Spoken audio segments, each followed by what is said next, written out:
Hey guys, welcome back. Today, I figured we'd do a little talk on the Liberty Head coinage. Oh, wait a minute. I thought the thumbnail said Barber. Well, really, the United States Mint, when they first made them, they called them Liberty Head. And for whatever reason, the name just didn't stick, and folks kind of adopted calling them Barber. The reason they called him Barber is for the designer. At the time, the chief engineer of the Mint was Charles Barber. So they ended up having a contest actually, and to see who could design the newest edition of coinage. It didn't work out too well back in the day, so they went to Charles Barber and said, "Okay, let's have at it." So let's get into how they came up with the Liberty Head / Barber coinage. So first off, what he ended up doing is he took one of everybody's favorites here, the Morgan dollar.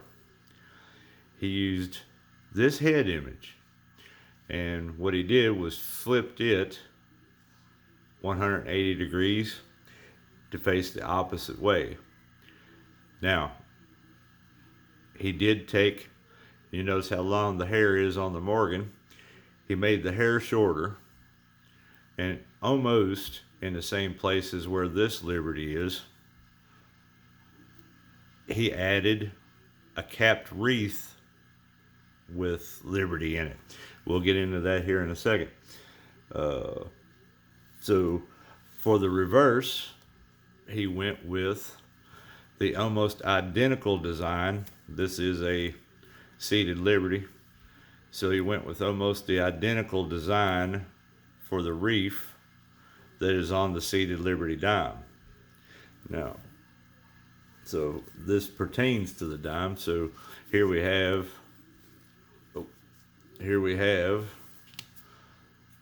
a Barber dime, and none of mine are that I have here are spectacular by any means, but for the purpose of the video, I think they'll do okay.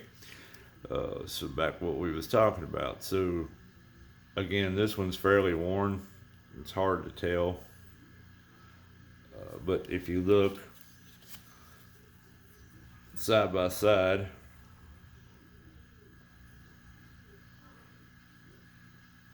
they are pretty much the same wreath. You know what I mean? So that combination of using the Morgan dollar, and then we're going to use this quarter because it's a little better. You can tell that they pretty much just redesigned the Morgan and used it. And then here you can see, of course, like I said on mine, you can't really tell, but there should be Liberty in that wreath with going across his head. And you change the hair design and whatnot. So that is how they married two coins together using bits and pieces from each one, the Morgan dollar and the seated Liberty, and came up with the Barber. Now, on any of mine examples, I will not be able to show it to you, but the engraver's initial is usually right about there on the neckline. There'll be a B. Some folks confuse that with a mint mark, and it's not. It is giving props to the designer, Charles Barber. All of the Liberty Head series is a 90% silver coin. And honestly, one of the greatest stories in silver, or in coins period, not just silver, but would be the 1894 S. Conflicting stories about it say there was only 24 ever struck at the San Francisco Mint. To this day, I think 9 are only accounted for, so they really don't know where the rest of them are. But even like this one be actually lucky to get G4. I mean, it's pretty shot. You know what I mean? But even in a G4 condition, you're talking $1 million coin. You know, they're just super rare. And a quarter has a title that we'll talk about here in a minute called the King of Barbers, which I don't know, arguably maybe for the quarter, that's probably, but this is probably in reality one of the rarest, not this one, but the 1894S is probably the most mythological creature in U.S. coins ever. Um, Crazy story, pretty neat, you know what I mean? But so then we'll move on to the quarters. And here you have this is a 1911. It does show the mintage of 3,720,000. The back, fairly beautiful struck, you know what I mean? Oh, and I did want to mention too that on the dimes, they were minted from 1892 to 1916. 1916 was a split year for the Barber, last year for the Barber, and it took its predecessor, the Mercury dime, took over for it. So that's pretty cool. That in 16 you can still get Barbers and Mercuries. So yeah. So then you move on to these the quarters. Well, again, you know, let's talk about the mint mark first. Usually the mint mark would be right here under the tail. You would see it down in that area, but this one does not. I have a $50 here in a minute, I'll show you. And again, the engraver's initial would be right there. You can kind of see the remnants of it, but not really. But it should be right there, but it's not. For whatever reason, the 1901S and the Barbers, they call the King of Quarters. Actually, King of Barbers, I guess. Either way, it is a quarter, so it could be either one. 6 one, half a dozen the other. But even in super low grades, you're talking like a $4,000 quarter and up. You know what I mean? They say the mintage on the 01S is just a hair over 72,000. It's pretty crazy. You know what I mean? Again, 90% silver. They are very attractive coins. A lot going on with the stars and the leaves and the eagle, and really, you know, I mean, just they're actually beautiful coins. You have a lot of the key dates in these, you know what I mean? You're going to find, you know, even in G4, you're still going to have a lot of the key dates and semi-key dates are going to be 3-figure coins up to 5-figure coins. You know, they're going to cost you a little in low conditions. So you can only imagine the better conditions you get up, you know, into the fines and very fines, you're really going to start putting out some money to get those. But and then finally, the $50.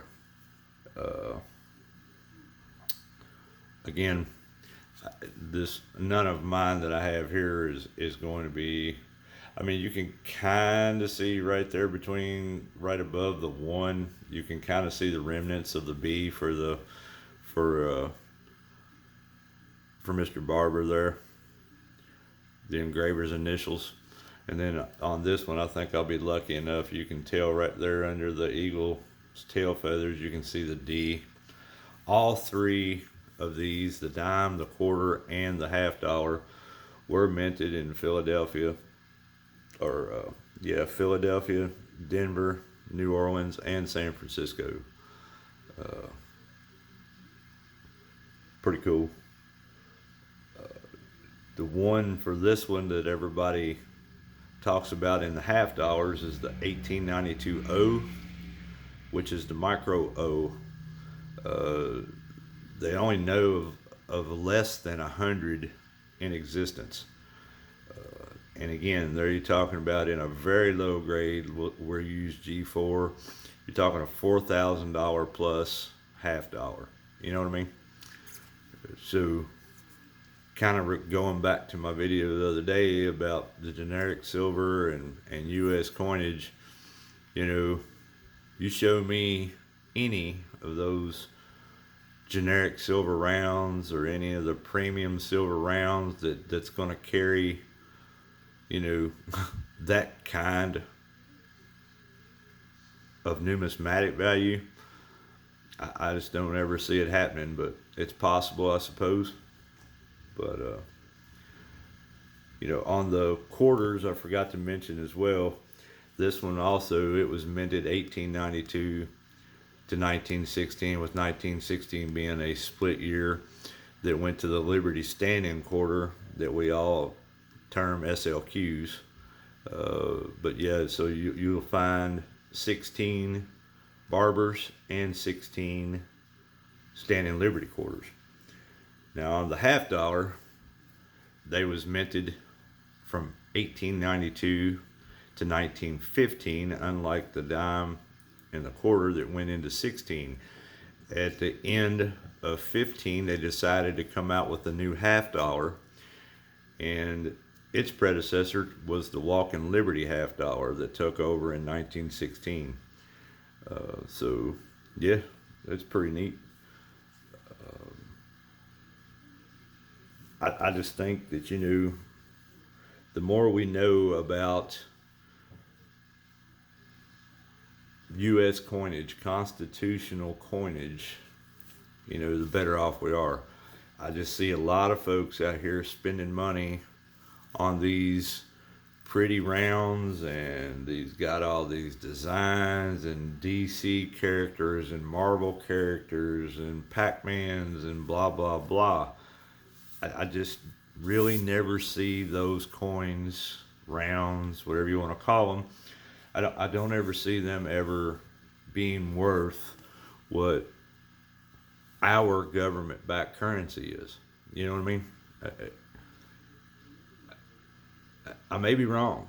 You know, the future, we never know what the future is going to do, but I just don't ever think it's going to get there. Our base of our whole collection is on U.S. constitutional, and that's where I'm going to keep it. You know, at least in government-backed. Other countries, government-backed silver coins. You know, I'm starting to get into those quite a bit as well. But y'all, I guess as always, I'd like to hear your thoughts on this. Do you collect Barbers? Do you have a bunch of Barbers? You tell me. You know, do you feel like generic silver rounds or those premium silver rounds will ever have a value like our constitutional coinage does? Like to hear what you think. But anyway, guys, I guess that'll wrap this one up. Kind of short and sweet on this deal. But as always, if you like what I'm doing, I ask you to please hit that subscribe button. Click the bell notification. That way you'll get notified every time I do a video. Smash that like for me. The more likes I can get on videos, the more YouTube's algorithm will pick that up. And y'all know the drill. Comment.